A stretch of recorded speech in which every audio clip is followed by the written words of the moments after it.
Bonjour et bienvenue à la webconférence Sage FRT 1000 Dématérialisation. Nous allons passer une petite heure ensemble. Cette session va être animée par Victor Marquez, responsable de marché et développement Sage FRT 1000, et Cédric Durieux, chef de projet Sage FRT 1000. Tout au long de cette session, vous pourrez nous poser vos questions dans le bandeau qui se trouve à droite de votre écran. Nous y reviendrons en fin de conférence. Bonjour Victor. Bonjour Léa, bonjour Cédric, et bonjour à tous. Bienvenue à cette conférence web Sage FRP 1000 dématérialisation. Donc, comme Léa l'expliqué, on va passer un petit peu de temps ensemble sur cette nouvelle application et nouveau module de l'offre Sage FRP 1000. On va passer un petit moment à découvrir l'application à travers quelques slides, quelques explications sur d'une part les enjeux et les avantages de la dématérialisation liés à l'offre Sage FRP 1000 que vous connaissez déjà. Donc, je pense que dans la conférence, nous n'avons que des utilisateurs Sage FRP 1000. Et après ces slides, on passera un petit moment avec Cédric, qui est notre spécialiste aujourd'hui de dématérialisation sur l'offre Sage FRP 1000 dématérialisation. Et on pourra parcourir un petit peu l'application. Et ensuite, on répondra, en tout cas, on essaiera de répondre au maximum à l'ensemble des questions, mais n'hésitez pas à les poser, on se fera une joie d'y répondre si on le peut. Alors, première partie de cette présentation, on va parler aussi. Alors, Léa me dit que techniquement, j'ai fait une bêtise, donc je vais activer mon écran, ça sera peut-être mieux. Léa, dis-moi si ça fonctionne. Voilà. Oui, c'est bon, ça fonctionne. Merci Léa. Donc, ce que je vais vous dire, c'est que par rapport à la dématérialisation, donc on revient sur certains éléments que, alors beaucoup de communication, beaucoup d'échanges se font à travers les réseaux, les communications en cyber et l'ensemble des acteurs aujourd'hui de la dématérialisation. Et on rappelle ici en un slide les 6 grands points de la dématérialisation, on va dire les avantages et les bénéfices pour une entreprise qui fait ce choix. Et on voit aujourd'hui et depuis quelques temps, et avec une accélération très forte, que la dématérialisation est un enjeu majeur pour l'entreprise. Le premier, on le sait tous, c'est l'obligation pour certains de dématérialiser ces flux, d'éliminer des tâches qui sont chronophages, le traitement papier, le traitement en fait de l'ensemble des circuits et des tâches de la saisie de la facture jusqu'au paiement de cette facture. Donc, on est bien dans un process dématérialisation du process fournisseur. Ce qui est beaucoup attendu, en tout cas demandé par l'ensemble des acteurs aujourd'hui, je vais mettre mon petit pointeur, c'est aussi la possibilité, la capacité qu'ont les outils aujourd'hui, et en tout cas à travers démonstration, on le fera, c'est de sécuriser l'ensemble des flux, de fiabiliser l'ensemble des données. Et j'aime bien cette notion, et on est souvent, en tout cas, à vous proposer des outils d'amélioration du processus de fast closing. Qui dit traitement automatisé, dématérialisation, dit aussi accélération du fast closing, donc de la clôture, qu'elle soit mensuelle, trimestrielle ou annuelle, avec la possibilité d'automatiser un ensemble de tâches. Donc ici, on verra à travers qu'on peut être purement dans un circuit financier, dématérialisation de la facture fournisseur au niveau de Sage 1000 avec une écriture comptable, mais on peut aller plus loin, dématérialiser l'ensemble du processus achat avec pour ceux qui le connaissent, le process achat-budget qui existe dans Sage FRP 1000 avec la gestion des engagements. Donc, tout ce process aussi peut être lié à la dématérialisation des factures. On vous montrera un petit exemple tout à l'heure lors de la démonstration. Mais le point important qu'on peut avoir, c'est la collaboration qui est aussi interne avec l'ensemble des éléments qui peuvent être partagés, mais aussi validés par rapport aux acteurs au niveau du process de bon à payer de la facture. C'est-à-dire qu'au-delà de la collecte, on va dire que le bon à payer ou une facture qui arriverait, qui serait en litige, va pouvoir être tracé, validé, et on va pouvoir collaborer avec l'ensemble des acteurs de l'entreprise au bon déroulement du process achat. Alors, ce qu'on voit aussi, c'est que le cycle paiement est raccourci, bien entendu. Alors, certains d'entre vous sont soumis à certains critères, en tout cas une obligation de réduire les temps de paiement des fournisseurs. On sait parfois que les factures disparaissent, sont dans un service, se retrouvent sur un bureau, ne sont pas injectées dans le système comptable. Donc, ça pose 2 soucis importants. C'est de ne pas connaître en fait la dépense qui était à venir ou qui est déjà dépassée. Donc, un fournisseur en attente d'être réglé. Une provision non passée en comptabilité. Et donc, on va améliorer tout ce process-là et la relation fournisseur en ayant un circuit bien plus simple et totalement tracé. Alors, ce qu'on voit et on constate à travers certaines études, c'est que 80% des entreprises constatent un ROI dès la première année, étant donné qu'on fluidifie l'ensemble des échanges, c'est-à-dire qu'il y a aussi plutôt un élément de contrôle de validation que de traitement pur des éléments dématérialisés. Par rapport à ça, les attentes qu'il y a par rapport à la dématérialisation, donc avec le constat qu'on vient de faire, c'est on le découpe en 4 branches. On parle d'OCR, des documents. Qu'est-ce que c'est l'OCR? C'est capturer l'ensemble des enregistrements ou de la saisie qui est sur une facture, de pouvoir la traiter, la récupérer. Donc, on a des outils et Sage Dématérialisation permet justement de ce qu'on appelle l'OCRisation des documents. On va capturer l'ensemble des informations qui sont présentes dans la facture. Donc ça, c'est les attentes, c'est récupérer le maximum d'informations. Alors, il y a des informations qui peuvent être purement pour traiter et générer une écriture comptable, mais aussi la possibilité d'avoir des informations ou faire des recherches sur des factures ou un historique de factures. Je voudrais savoir quel article ou qu'est-ce que j'ai pu passer comme commande sur un achat précis.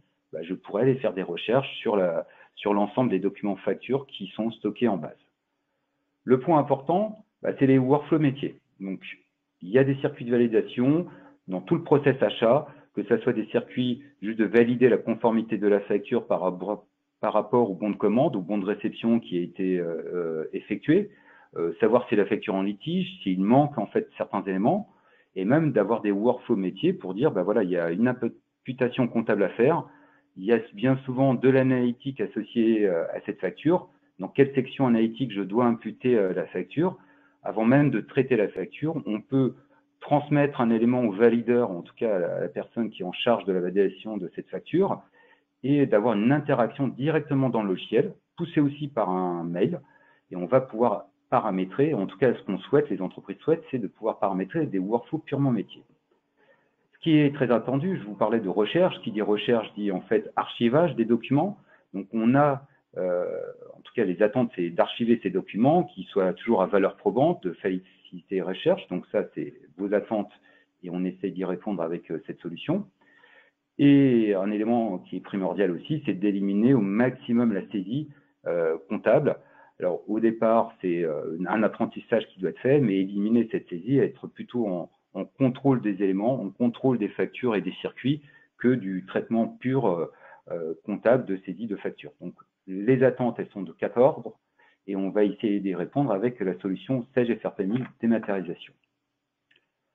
Alors, sur cette solution, on a 6 points qu'on vient d'aborder, qui sont ceux que je vous montre ici, mais on va dire qu'on les enchaîne les uns après les autres.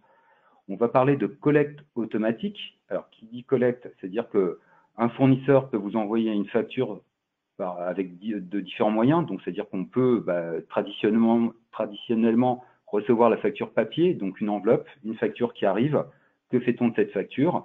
La première chose, c'est qu'on va pouvoir la scanner et la mettre à disposition dans Sage FRP1000 dématérialisation. Donc il y a un acte de traitement, donc c'est scanner la facture pour qu'on puisse avoir un PDF, un fichier, et ce fichier, on va pouvoir le récupérer. Alors là, pas automatiquement, sauf si on les transfère en mode automatique, mais on va pouvoir récupérer le fichier de la facture. Sinon, vous allez avoir aussi la possibilité d'avoir une adresse mail générique comptabilité fournisseur, où tous les fournisseurs, vous allez leur demander d'envoyer les factures à cette adresse mail, et en fait, c'est le système qui va aller collecter les factures qui seront présentes dans cette boîte mail. Donc, c'est une des façons, deux façons aujourd'hui, il y en a d'autres, de pouvoir récupérer les factures. L'enchaînement, mais on va passer assez rapidement, c'est l'OCRisation du document, c'est que la facture est scannée, de ce scan, elle est traitée, il y a un moteur et un algorithme qui est là pour reconnaître l'ensemble des caractères. Bien entendu, il faut que la facture soit de bonne qualité en termes de numérisation, mais on va pouvoir reconnaître l'ensemble des données qui sont présentes dans la facture. Et on va essayer de prendre les éléments nécessaires pour faire le contrôle, voir des corrections qui peuvent être apportées à la facture, ou avoir des manipulations à faire dans les traitements des schémas comptables. Pourquoi? Parce que peut-être qu'il y a un problème de TVA, ou les totaux sont faux, ou il y a un problème de litige sur une ligne et pas les autres. Donc, on va pouvoir contrôler. Et quand on parle de contrôle, on verra après, C'est qu'il y a un contrôle qui est très demandé, c'est de ne pas imputer ou ressaisir 2 fois la même facture. Il y a des contrôles qui sont opérés, mais pas que. Je vous en reparlerai tout de suite après. Les circuits automatiques, je vous en ai parlé, de validation, donc qui peuvent être simples, de validation du bon à payer, d'une problématique sur la facture d'imputation, mais aussi un rapprochement, si vous disposez du module achat de Sage FRP 1000, de pouvoir rapprocher directement depuis Sage Dématérialisation les commandes et les bons de réception qui sont présents dans Sage FRP 1000. Ce qu'on appelle communément dans le jargon Sage FRP 1000, les processus opérationnels, c'est les modules achat qu'on retrouve dans l'application. Donc, je vous parlais de classement, donc l'archivage est au format légal, c'est un accès direct, mais l'accès direct va vous permettre aussi, non pas seulement d'utiliser Sage FRP 1000 dématérialisation, mais d'avoir un accès direct à la facture depuis vos pièces comptables.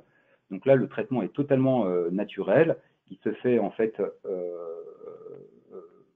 par une API, on va en parler tout de suite après. Donc, le traitement et la classification et le lien se font directement, soit dans la dématérialisation, soit dans Sage FRP 1000 comptabilité. Ce qu'on attend tous, et on verra, Cédric vous fera un petit exemple de la génération des écritures comptables qui sont alors, en fait liées directement, générées automatiquement dans l'application comptable. Et a posteriori, on aura la notion de bon à payer qui viendra se rajouter si on passe par le process dématérialisation des factures.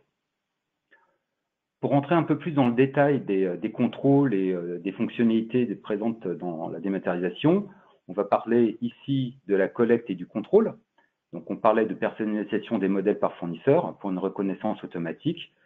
Alors, il faut se dire que l'outil va apprendre d'un nombre de factures par rapport à un fournisseur. Plus vous avez de factures d'un fournisseur, et plus il sera capable de reconnaître l'ensemble des informations et d'aller plus rapidement dans le traitement.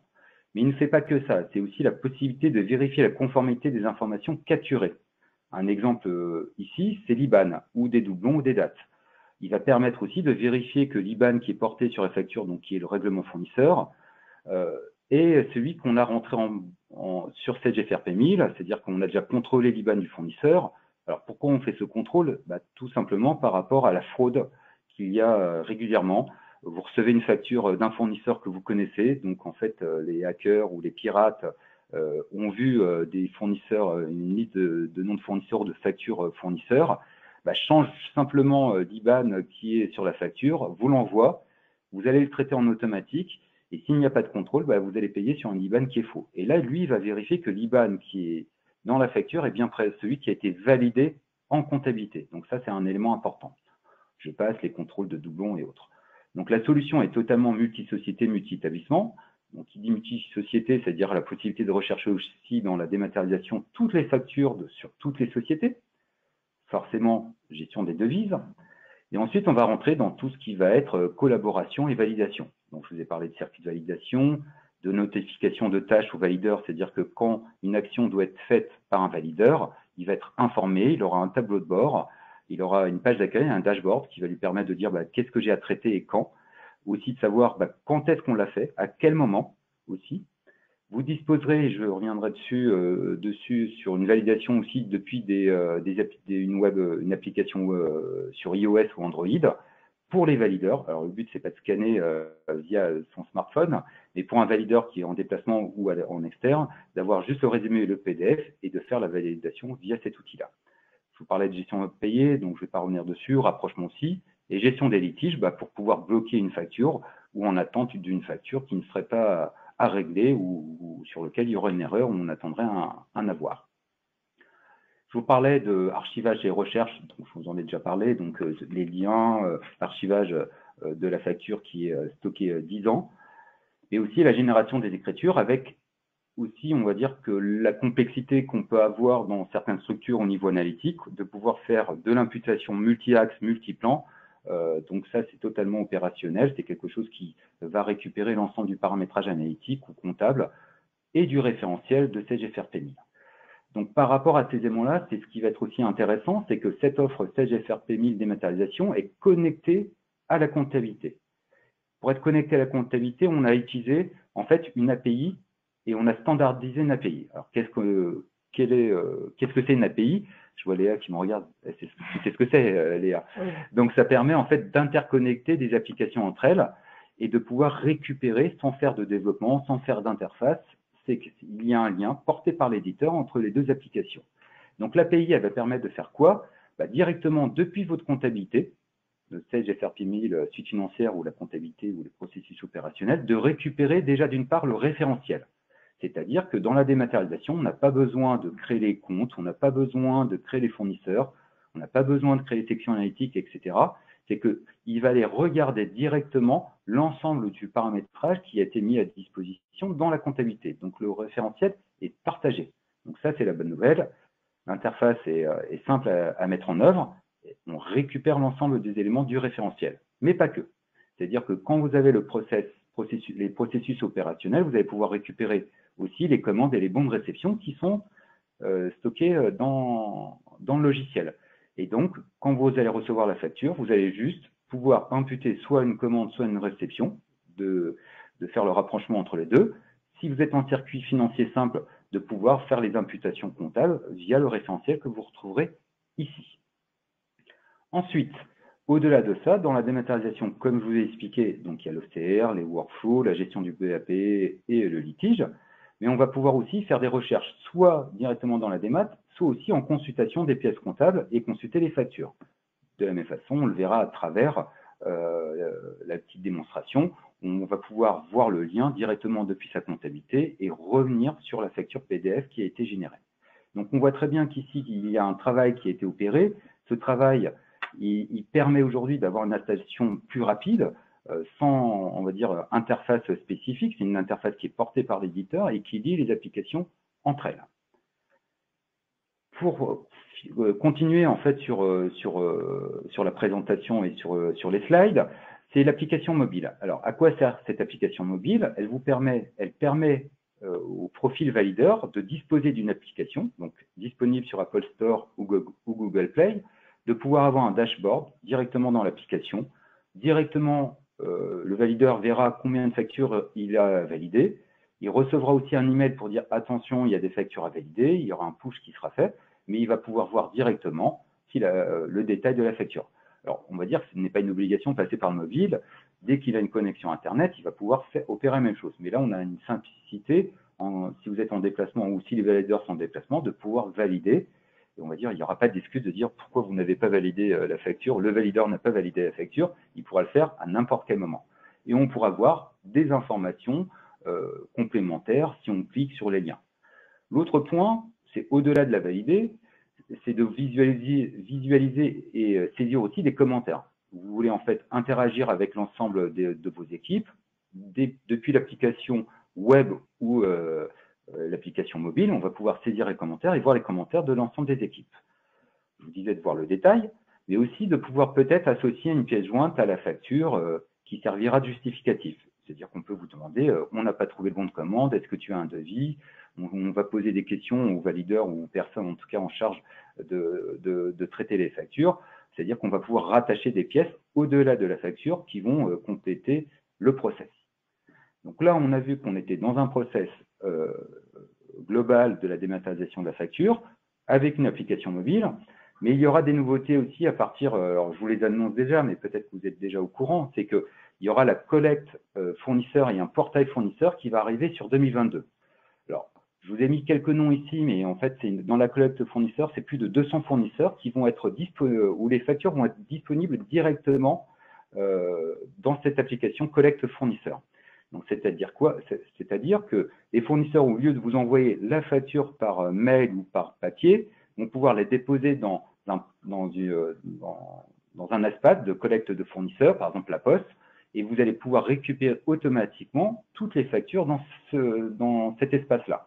Donc cet espace, pour l'instant, il y a à peu près 200 fournisseurs, mais on aura aussi la possibilité de proposer un portail fournisseur, c'est-à-dire que c'est vous-même, sans, on va dire, attendre on va dire le paramétrage ou l'activation de ces services dans la collecte fournisseur, c'est que vous allez pouvoir partager avec vos fournisseurs dans un portail l'ensemble des factures, si elles sont traitées, si elles ont été payées, et ça, on va dire, ces deux nouveautés apparaîtront en fait en 2022. Mais on reviendra sur ce sujet-là. Donc voilà, on voit qu'on a pu traiter, qu'on aura des outils qui vont venir, c'est-à-dire que sinon, c'est une configuration qui s'enrichit. Et on va passer maintenant, je regarde le timing, on est plutôt bien, mais on peut vite déborder Léa, donc on va essayer d'aller assez vite.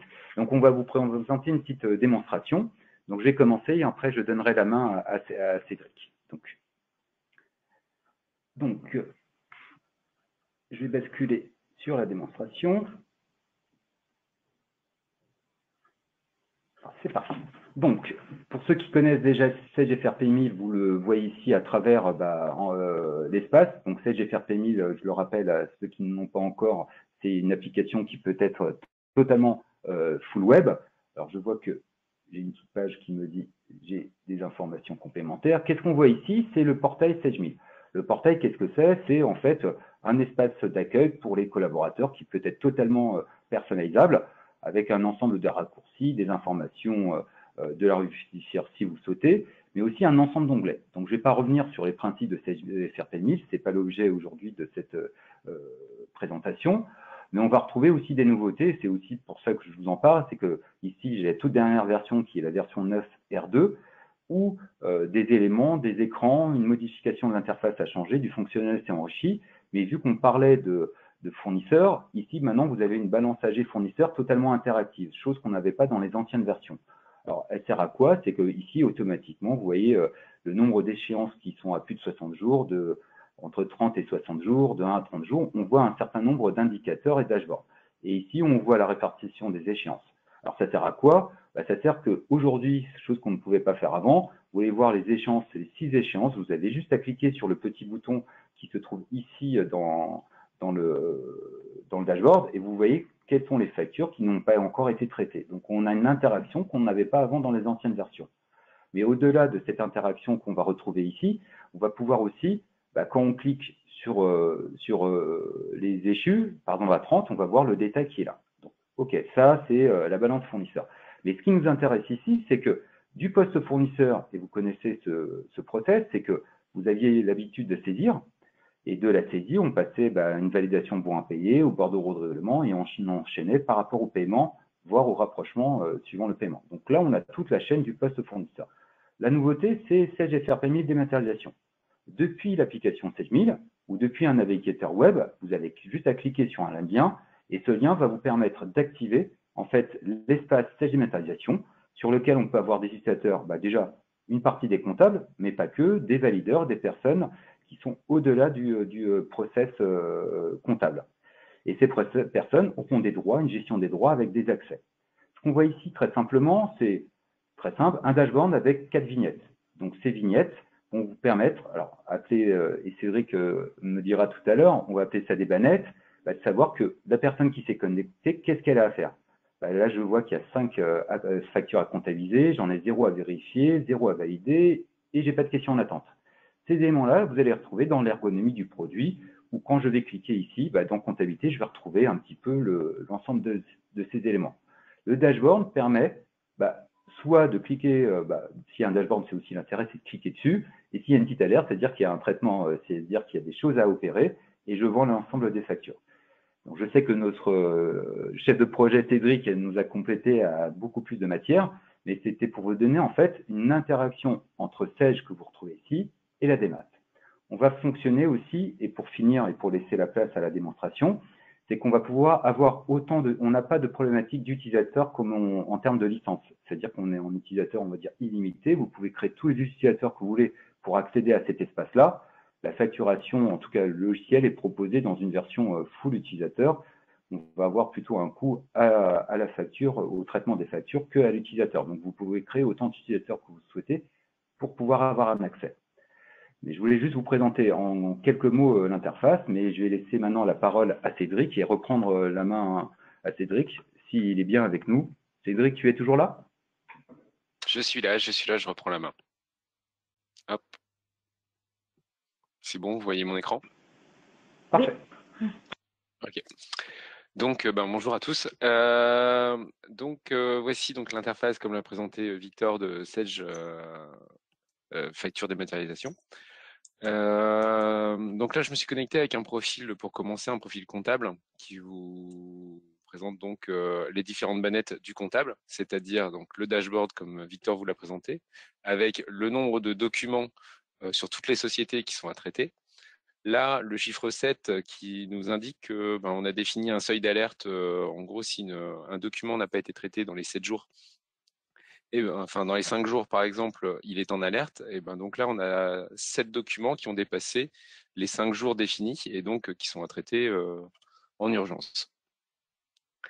Donc là, comme je vous le disais, on est sur un nombre de documents qui sont multisociétés. C'est-à-dire que si je clique ici, je suis soit sur la première société ou soit sur toutes les sociétés.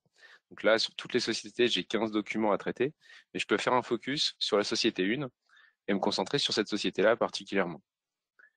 Dans la banette comptabilité, on va retrouver donc l'ensemble des documents qui sont récupérés donc soit de l'adresse mail que vous aurez paramétrée, soit d'un ajout manuel d'un PDF. Donc, vous récupérez un scan sur votre bureau. Vous pouvez charger ce scan directement dans la bonne société, donc en sélectionnant. Et le système va l'intégrer. Lors de l'intégration, le système va faire une première chose, c'est-à-dire découvrir à quelle société appartient le PDF. Donc, on peut avoir des clients avec 20 ou 30 sociétés. Le système va analyser les données qui sont à l'intérieur du PDF et retrouver, par rapport à un système de mots-clés qu'on aura défini dans la fiche, la bonne société. Une fois que le PDF arrive dans la bonne société, il y a tout un algorithme qui va se mettre en place et qui va aller rechercher dans le PDF l'ensemble des mots-clés qui ont été récupérés de vos fiches Sage 1000. Donc, comme Victor vous l'a dit tout à l'heure, il y a un lien très fort grâce à l'API entre SFD, donc Sage dématérialisation, et Sage 1000. L'API en fait va vous permettre de récupérer l'ensemble des informations de votre fiche tiers et donc de l'intégrer dans SFD. Et grâce aux mots-clés, donc par exemple le SIRET, le numéro de téléphone, l'adresse mail, l'algorithme va essayer de retrouver ces éléments dans la facture. Une fois qu'il a retrouvé les éléments dans la facture, il vous associe votre fournisseur. Il vous retrouve donc la date de facture, le montant hors taxe, le montant de taxe et le montant TTC. Donc ici, nous sommes dans la banette compta avec un profil comptable. Je fais juste le tour des bannettes. Vous avez donc ici la bannette BAP qui vous permet d'avoir une vision de tous les documents qui ont été mis en bon à payer. Une bannette litige qui vous présente l'ensemble des documents que le comptable aurait pu mettre en litige, donc pour suivre ces litiges. La bannette document en traitement qui vous permet en fait de suivre l'ensemble des documents qui sont dans des circuits de validation. Et un fournisseur appelle pour dire voilà, j'ai toujours pas été payé, où en est ma facture. Vous retournez sur la facture et vous savez que c'est le valideur Monsieur Dupont qui n'a pas encore donné son BAP. Vous pouvez relancer Monsieur Dupont en lui envoyant un mail de relance et répondre à votre fournisseur. Donc là, je vais passer sur un profil valideur. Vous allez voir que l'interface va changer.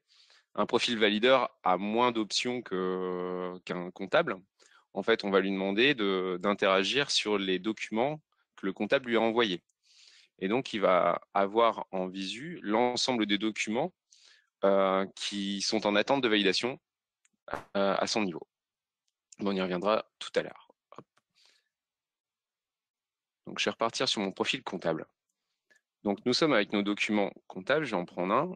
Là, par exemple, libérer de soins. Quand on clique sur le petit icône, donc on arrive en modification. Donc là, je suis dans une base de test, donc forcément, ce document est déjà passé plusieurs fois et le système m'indique que ce document est en doublon, voire triplon. Est-ce que je souhaite poursuivre, oui ou non? Je peux cliquer sur OK. Si c'est un doublon avéré, je peux supprimer le document dans la foulée. Sinon, je peux continuer. L'interface se présente donc avec à gauche l'aperçu de notre PDF, qui nous permet donc soit d'imprimer le document, soit de le télécharger une nouvelle fois pour l'avoir en copie sur votre poste, de pouvoir ici avoir un peu plus ou moins de place au niveau de votre écran d'accord, en jouant avec l'affichage. Vous avez donc ici une page sur une et ainsi de suite. Ça, c'est la visionneuse PDF. Sur la partie de droite, on retrouve donc notre tiers qui a été découvert par l'algorithme. Il retrouve le numéro de facture. Donc, il m'a retrouvé le numéro de facture qui est ici. Et on arrive à ce niveau-là sur la catégorie de documents. La catégorie de documents, c'est le critère principal dans le système pour définir le circuit de validation. Je m'explique.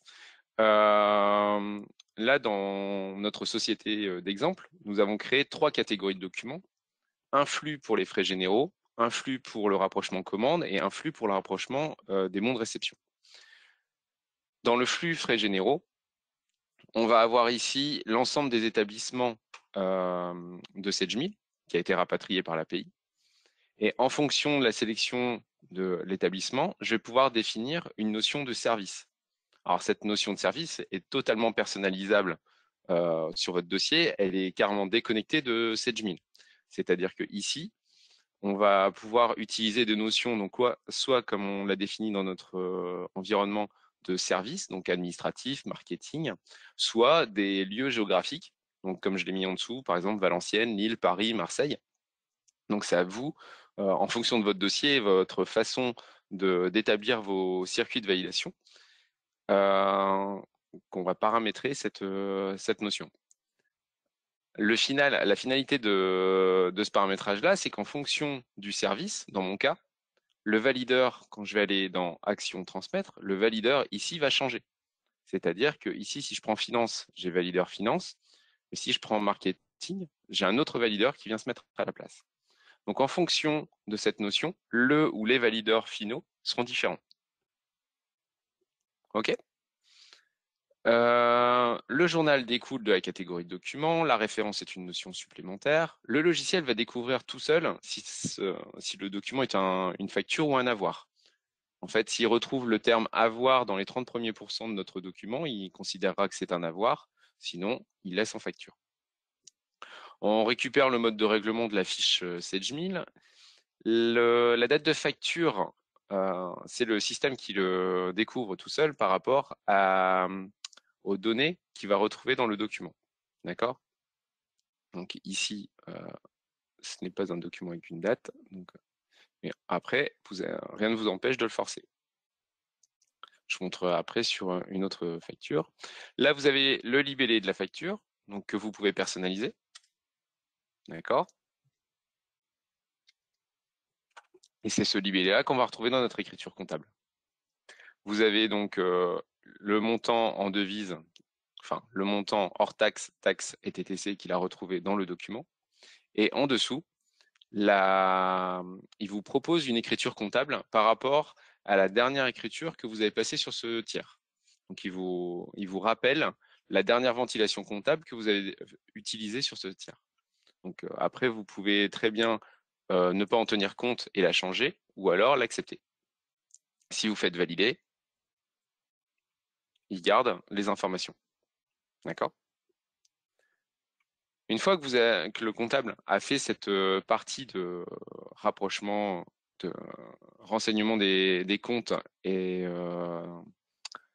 des comptes et des montants et de l'analytique, vous allez pouvoir transmettre. Donc transmettre soit au valideur, ou alors vous avez possibilité, si vous avez un doute, vous avez possibilité de poser une question. Tiens, je suis comptable et moi je vais poser une question, par exemple au valideur finance, en demandant quelle analytique.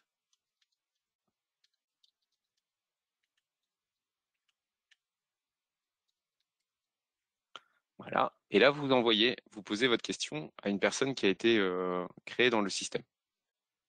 En posant une question, j'ai un petit icône rouge qui apparaît à mon niveau pour dire une question a été posée, mais il n'y a toujours pas eu de réponse. Donc, si je change de profil et que je passe sur un valideur, là, je vois que mon valideur, en plus d'avoir reçu un mail, dans son interface, on voit qu'il y a une question en attente. Donc, en cliquant sur l'interface, on arrive ici on retrouve bien notre facture. En cliquant sur le petit stylo, on retombe sur notre facture. on voit bien la question, quelle est l'analytique? Et par exemple, on peut lui répondre siège. Le fait de converser comme ça au niveau de la facture, tous ces commentaires vont être stockés sur le document. Et donc, à n'importe quel moment, on pourra retrouver le commentaire qui a été et toute la conversation qui a pu être faite sur ce document. C'est-à-dire que ici, si je repars en modification, donc oui, c'est un doublon, et dans commentaire, on voit quelle est l'analytique, donc le 2 décembre à 15 h. J'ai posé la question pour savoir quelle était l'analytique et le valideur m'a répondu à 15h05, c'était le siège. Donc en conséquence, là par exemple, je peux supprimer mon écriture si j'ai un doute et la refaire. Donc ici, je retombe sur l'ensemble des comptes que j'ai dans SageMail. Donc ils sont démultipliés par le nombre par les profils qui sont attachés au compte. C'est-à-dire que là, sur mon 607 001, déductible taux normal, vous voyez que j'ai pour taux normal et j'ai taux réduit. Parce que dans SageMail, j'ai taux normal et taux réduit. En fonction de la sélection du compte avec son profil, le compte de TVA associé au profil change. Je fais générer les lignes. Là, hop là.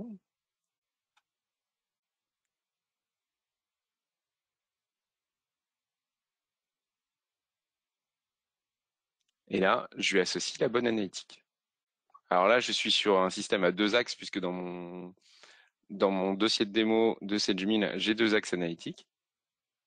Et donc, je récupère les sections analytiques de SageMail et je peux lui associer 100% sur cette section-là, par exemple. Une fois que mon analytique et ma compta gênée sont bons et que j'ai plus de questions, je peux transmettre. Là, je peux transmettre à mon valideur finance, envoyer. Donc là, il me rappelle qu'il y a un doublon. Et là, mon document disparaît de chez moi pour arriver chez le valideur finance en document à valider.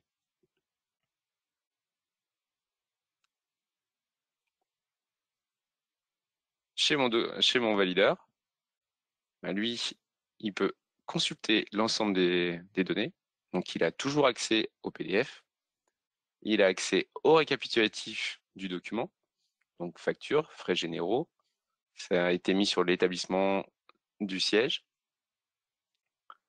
Le document date du 1er mars, avec une date de scan au 2 décembre, et ainsi de suite. Vous avez l'ensemble des éléments. Vous avez un récap de l'écriture comptable avec l'analytique associée. Vous avez un suivi, un récap des commentaires qui sont attachés à ce document. Vous pouvez rajouter une pièce jointe si vous le souhaitez. Vous avez toujours la traçabilité du document, c'est-à-dire savoir quand le document est rentré dans Sage, enfin dans SFD, et où est-ce qu'il en est. Il a été traité il est rentré à 14h57 et il a été traité à 15h08. Et il est en attente. Vous pouvez suivre s'il y a des litiges et après savoir s'il y a des commandes. Au niveau du valideur, soit le valideur est valideur de dernier niveau, donc c'est-à-dire que à son niveau, lui, il ne reste plus que faire un bon à payer, soit il est valideur intermédiaire, donc il est valideur niveau 1, et les catégories de validation qu'on a définies ne l'autorisent pas à donner un BAP, mais juste à transférer. Et donc là, il ne sera pas marqué BAP, mais juste transféré à, et il y aura le valideur de niveau 2 qui apparaîtra. Et il pourra faire envoyer. Avant de faire ça, je vais revenir juste sur notre profil comptable. Et ici, je vais vous montrer que notre document de tout à l'heure, il est en attente d'envoi dans la compta. C'est-à-dire qu'au moment où j'ai fait transmettre que mon document est parti de la compta vers la validation, mon document est en attente d'envoi vers SageMail. Donc là, je vais pouvoir l'envoyer.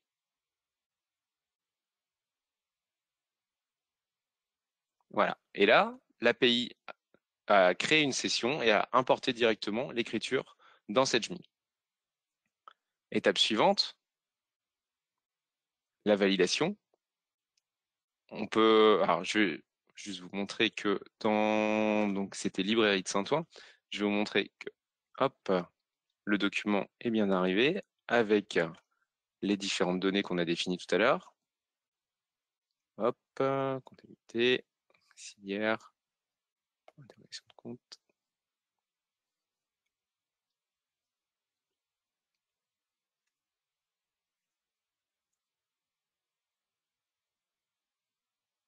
Voilà. Donc on retrouve bien ma librairie de Saint-Ouen démo qu'on avait tout à l'heure. Donc avec tous les éléments qu'on avait définis tout à l'heure dans l'écriture. Au niveau de la pièce, ici, on retrouve l'URL de la pièce qui me permet de remonter directement à l'aperçu, avec ici en plus le numéro de la pièce comptable 7000. Donc on retrouve tout ce qu'on avait tout à l'heure, mais on n'a pas besoin de se reconnecter, de rechercher dans SFD. De 7000, on clique et on revient directement sur notre document. Et point important, ici vous avez le statut bon à payer qui n'a pas été mis. Donc ça veut dire que dans Sage1000, cette facture-là n'est pas payable. Elle n'apparaîtra pas dans les bordereaux de règlement. Une fois que notre valideur dans Sage dématérialisation comptable, hop, une fois que notre valideur va mettre son BAP, voilà, et que je vais le transférer,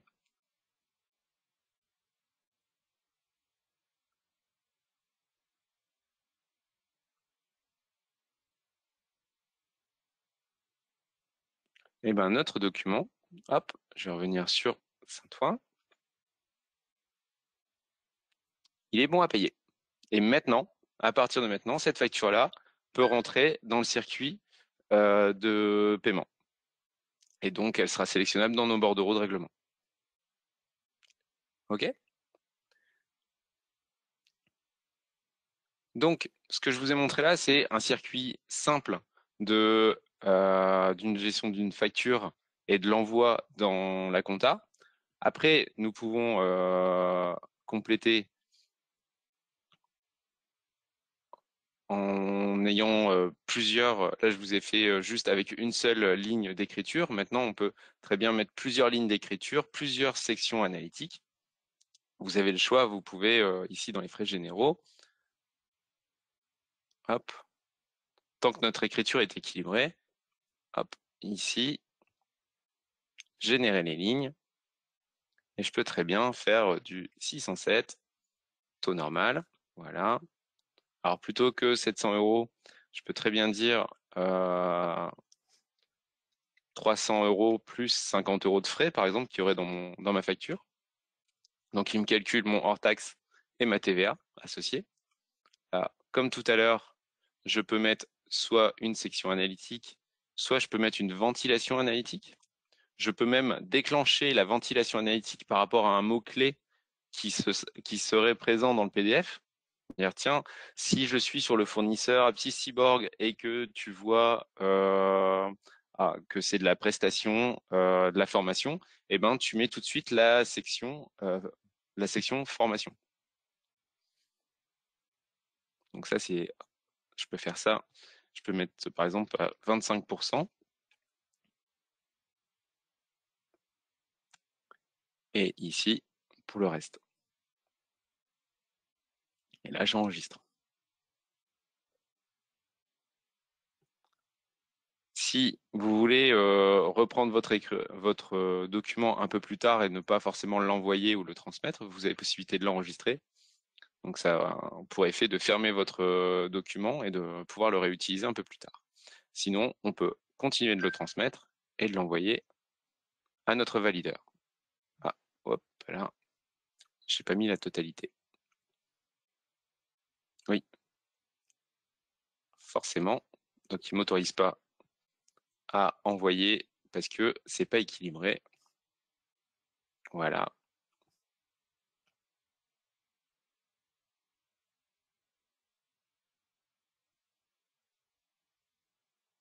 Et donc là, je peux transférer.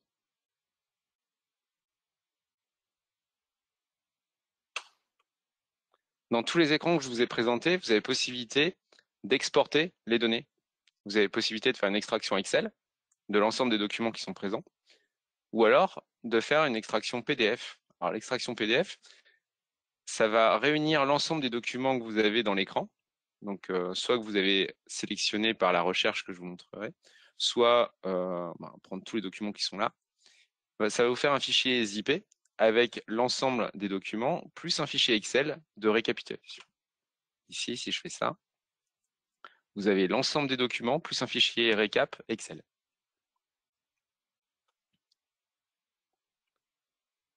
Dans tous les écrans aussi, vous avez une zone de recherche qui vous permet de faire un focus sur un fournisseur, par exemple, sur des factures sur une période, sur un type facture ou avoir.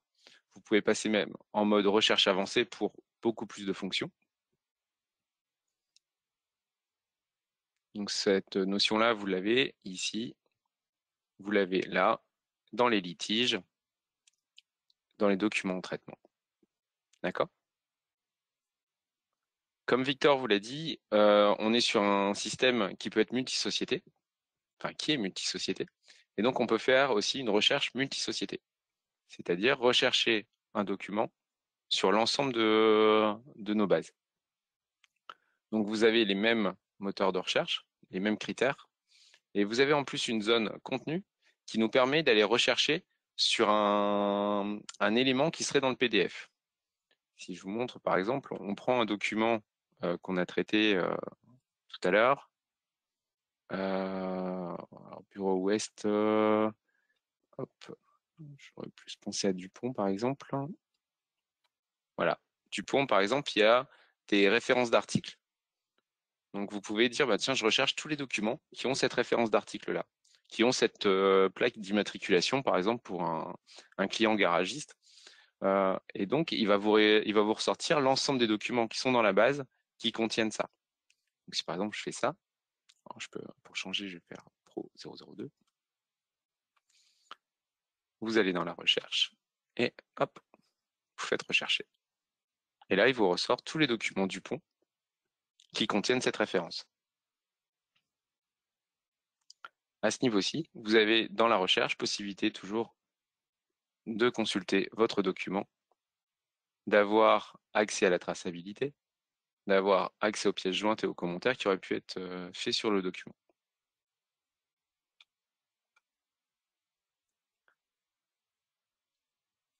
Victor vous a parlé qu'il y avait une liaison.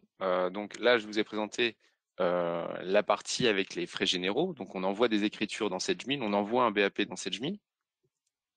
Il y a aussi la possibilité d'aller, si vous avez la gestion des achats dans SedgeMill, d'aller rechercher les bons de commande ou les bons de réception de SedgeMill et donc de comparer une facture qu'on reçoit dans le système avec un bon de commande qu'on aurait dans SedgeMill.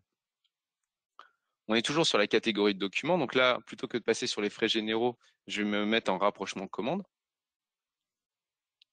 Et ici, hop, voilà.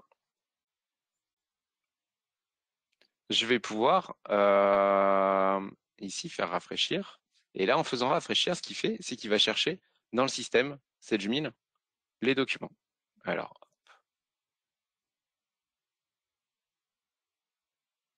voilà.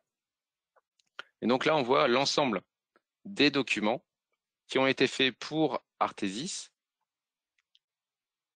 Donc, moi, ma facture, elle date du 2 décembre avec une échéance au 30 janvier. Donc, il me prend en fait tous les bons de commande qui sont antérieurs au 2 décembre. Et donc là, je peux très bien lui dire en dépliant, OK, donc là, c'est une armoire. J'en avais commandé 3 à 540 €. OK, je prends ça. Je prends l'agencement. D'accord. Par contre, il y a un bureau ergonome en plus et je peux rajouter des frais supplémentaires. D'accord. Pour, par exemple, 760.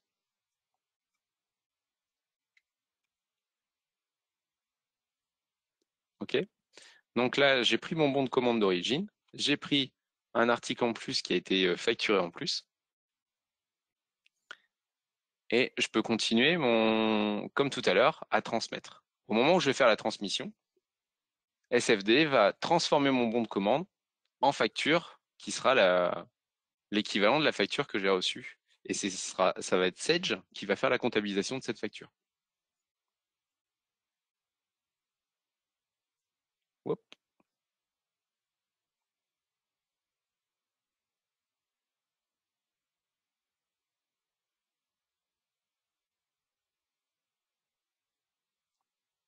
OK.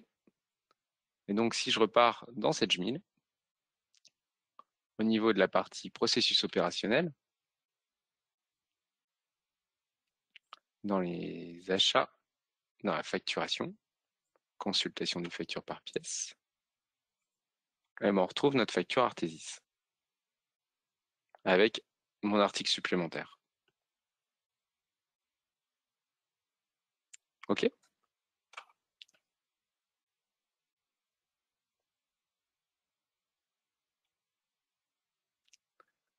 Que dire de plus? Alors, je vais peut-être vous montrer comment s'articule la gestion des droits et en fait la partie catégorie de documents qui nous sert en fait de base pour les circuits de validation.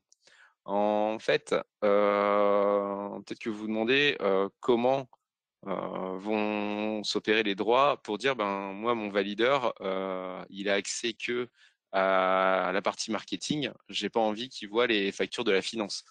En fait, toute cette partie-là de gestion des autorisations des agences va se faire au niveau des utilisateurs. C'est-à-dire qu'un valideur, je vais pouvoir lui dire, ben, tu ne peux voir que le siège social, par exemple, et le site de Bordeaux. Donc ça, c'est les établissements de SageMe. Et tu ne pourras voir que l'agence finance dans la société 2. Ça peut se gérer société par société. C'est-à-dire que dans une société, il ne peut voir que une seule agence, mais dans une autre société, il peut en avoir d'autres. Ou alors tout voir. Une fois qu'on a défini ce que l'utilisateur a le droit de voir, a le droit de faire, et son niveau, c'est-à-dire qu'il est valideur 1, valideur 2 ou comptable, valideur 3 et ainsi de suite, on va pouvoir gérer au niveau de la catégorie de documents. Alors, il faut se positionner forcément sur une société. Au niveau de la catégorie de documents, on va pouvoir gérer les circuits de validation.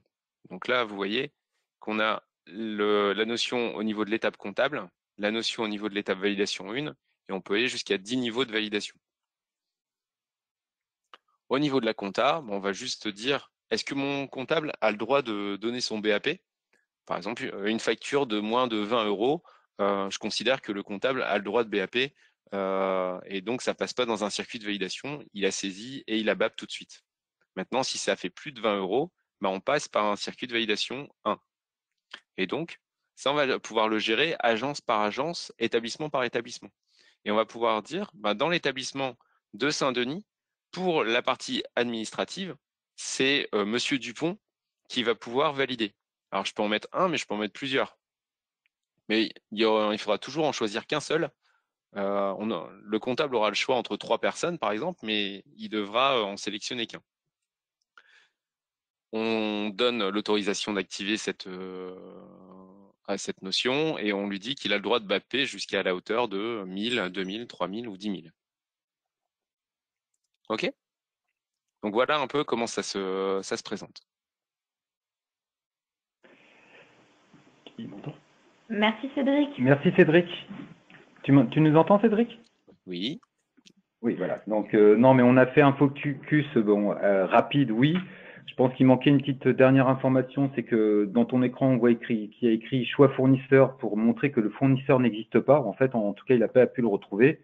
Et donc, il fait, je pense, il fait un contrôle pour voir si le fournisseur existe ou pas dans Sage FRP 1000. C'est aussi ça qui permet aussi de voir l'interaction et de référencer ou pas le fournisseur et de voir quel est le process sur lequel les créations de fiches fournisseurs vont être faites.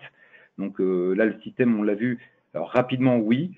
L'objectif de cette session, c'était de voir l'ensemble du process et de l'interconnexion entre les deux applications.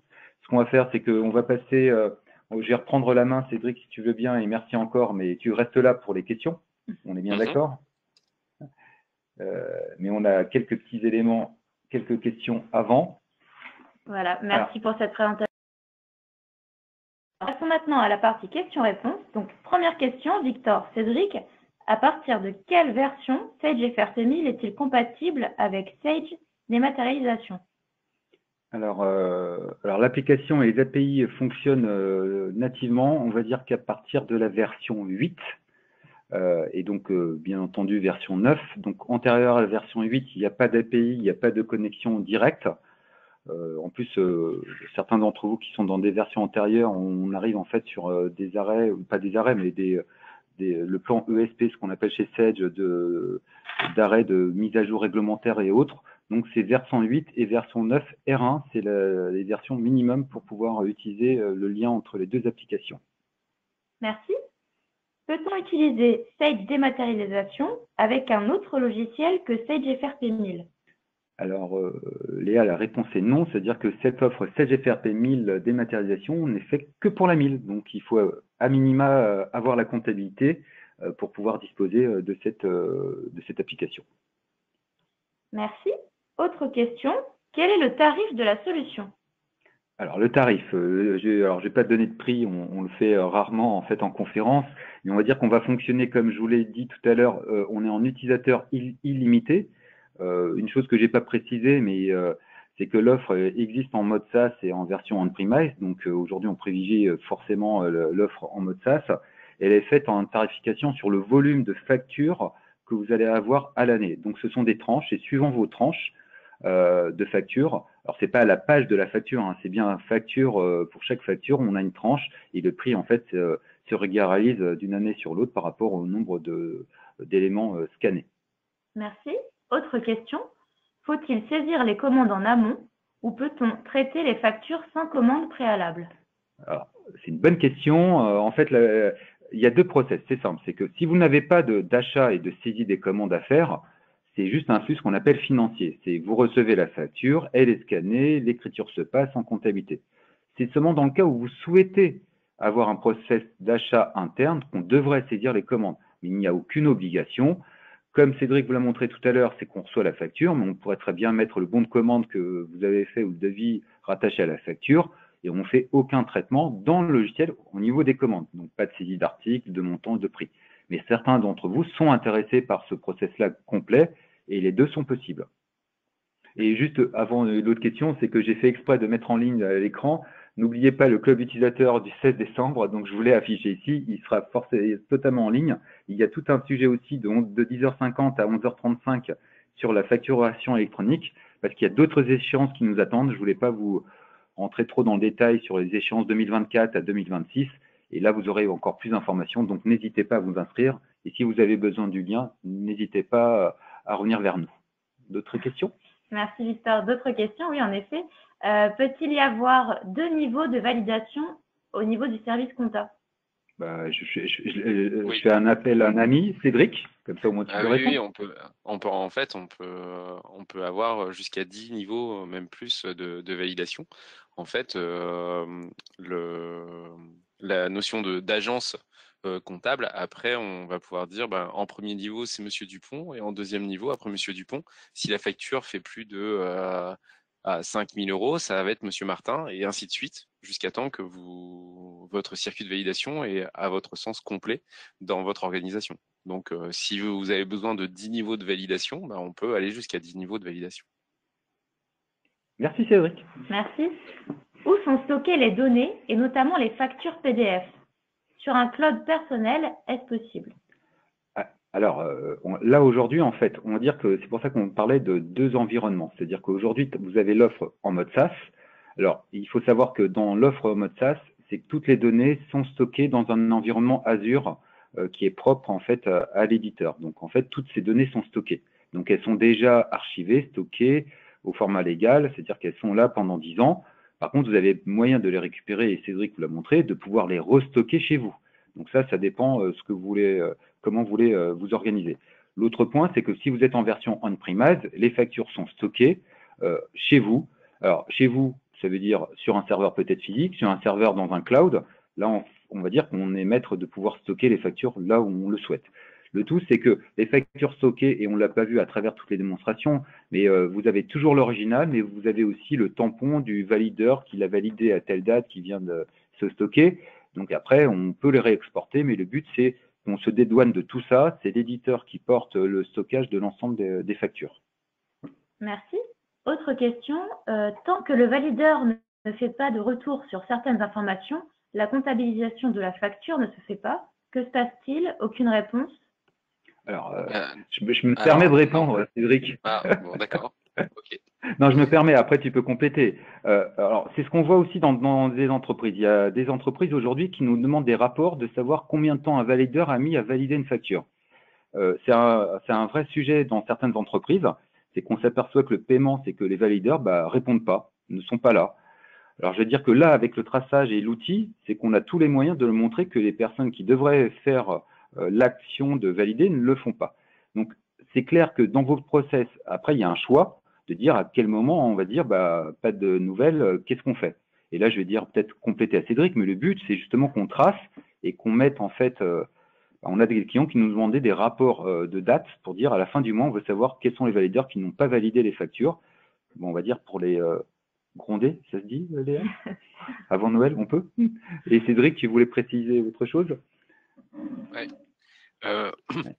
Moi, je vais juste préciser. En fait, alors après, tout est paramétrable, mais majoritairement, quand on paramètre un dossier, le client nous demande que une fois que le document sort de la partie comptabilité et rentre dans un circuit de validation, le document soit exportable. Et donc, il arrive dans Sage 1000, d'accord? Donc, il sera pris en compte pour vos déclarations de TVA et ainsi de suite. Après, effectivement, ce qui va manquer, c'est le paiement de la facture au fournisseur. C'est-à-dire que tant que le valideur n'a pas mis son BAP sur le document, techniquement, la facture n'est pas payable. Après, dans SFD, vous avez des moyens de le relancer, comme je vous ai montré tout à l'heure. Et vous avez aussi la délégation. Si par exemple la personne a quitté l'entreprise, vous pouvez prendre la place de Monsieur Dupont et valider à sa place parce qu'il ne fait plus partie de la société. Ou il est en vacances. Ou il est en vacances. On a une délégation partielle ou une délégation totale. Merci. Est-il possible d'appliquer plusieurs règles d'affectation analytique automatique dans une même facture? Par exemple, pour une facture de téléphonie avec plusieurs lignes. Non, ça sera. Alors, on peut créer plusieurs types de modèles à apporter. Donc, on peut faire grille modèle 1, modèle 2, modèle 3. Par contre, le déclenchement d'une grille sur présence d'un mot-clé, je pense que c'est à ça que fait référence la question, c'est pas plusieurs grilles sur plusieurs mots-clés qui seraient présents dans la facture. C'est un mot-clé dans le PDF, donc qui déclenche une grille. Maintenant, on peut faire une grille avec 10 sections analytiques et en remplir que 3. Les autres ne seront pas renseignées. Et elles partiront pas dans cette gemine. Merci Cédric. Merci. La collecte de factures fournisseurs comme Orange ou Engie est-elle automatisée ou faut-il une intervention humaine? Alors, sur la partie collecte et portail, on reviendra vers vous. On n'a pas encore tous les éléments, mais l'objectif, c'est justement de pack d'activation humaine. C'est-à-dire que le système sait que les fournisseurs ont stocké les factures et va regarder dans cet espace-là si les factures sont disponibles et vous les proposez ensuite sur le portail. Donc, portail Sage Dématérialisation. Donc, l'idée, c'est justement qu'il y ait le moins d'action humaine. Tous ces process-là, etc., sont encore en cours chez Sage, mais on reviendra vers vous avec le détail de l'ensemble du process et du mécanisme. Alors, je vois que le temps, alors on a encore quelques questions. Oui. Ouais. Peut-on conserver une numérotation de facture achat interne? Oui, mais vous avez déjà. Oui, alors on va dire la numérotation achat interne, c'est la référence externe, c'est pas le numéro de la facture fournisseur. Donc on a une zone pour stocker votre numéro d'achat. Et en plus, dans Sage FRPMI, si vous avez le module achat, il a forcément gardé ce compteur d'achat. Merci. Peut-on rajouter un commentaire sur un PDF qui sera pris en compte dans la comptabilisation? Par exemple, une section ou un compte fournisseur spécifique. Je ne sais pas si on récupère le commentaire, Cédric. Alors, pas aujourd'hui. On peut mettre le commentaire dans le document. On peut mettre le commentaire dans le document, donc il sera stocké en document. Mais si vous voulez que ça se stocke dans la zone commentaire de Sage 1000, alors aujourd'hui, il y a une évolution qui va arriver en début de 2022. on va pouvoir stocker du commentaire supplémentaire sur d'autres zones. Pour l'instant, c'est pas standardisé, mais c'est quelque chose qui va arriver. Mais le commentaire qui serait mis dans le document, bah, si vous cliquez dessus, tous les commentaires que vous avez mis sont en fait disponibles. Merci.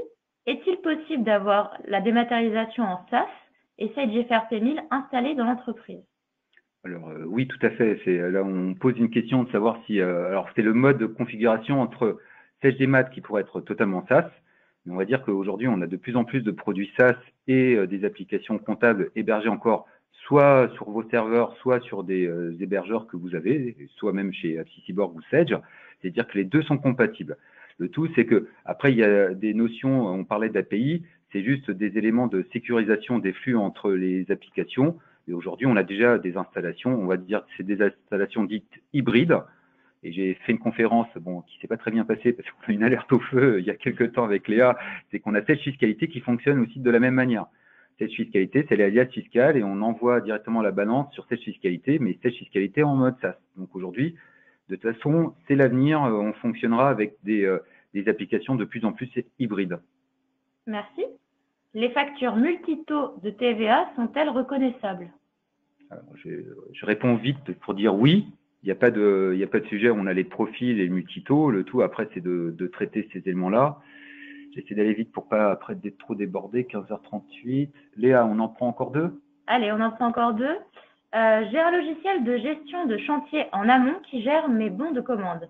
J'ai besoin d'avoir une communication intermédiaire avec ce logiciel. Cela est-il possible?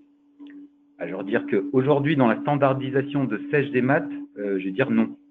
C'est-à-dire que très clairement, c'est-à-dire qu'on a d'autres solutions pour aller faire du paramétrage spécifique.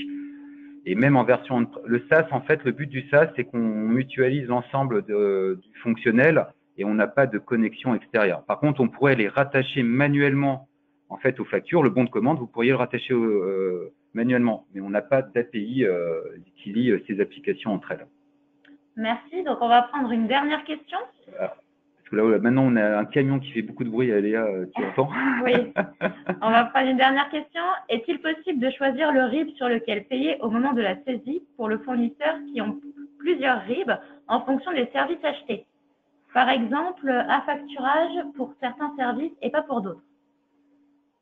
Alors, pour moi, la notion d'affacturage, c'est pas celle-ci. C'est-à-dire que sur le tiers, c'est le tiers payeur à facturer, sur lequel on porte au niveau de la facture, c'est le tiers payeur. Cédric, si je dis pas de bêtises. Oui, c'est ça. Mmh. Ça, c'est le tiers payeur. C'est-à-dire que vous avez un RIB sur le tiers payeur ou les informations du tiers payeur, plus les notions de ton fournisseur. Mais par contre, je ne pense pas que ça soit possible de choisir le RIB. Mais de toute façon, là, on parle de compte et non pas de paiement. Parce que le paiement, ça sera toujours la comptabilité qui sera sur lequel vous allez agir pour faire le paiement. Dans SageDMAT ne fait que contrôler, mais n'envoie aucune information de paiement. Si je dis pas de bêtises, en fait, il génère une écriture comptable. Il ne génère pas le flux de paiement. C'est la comptabilité qui le traite.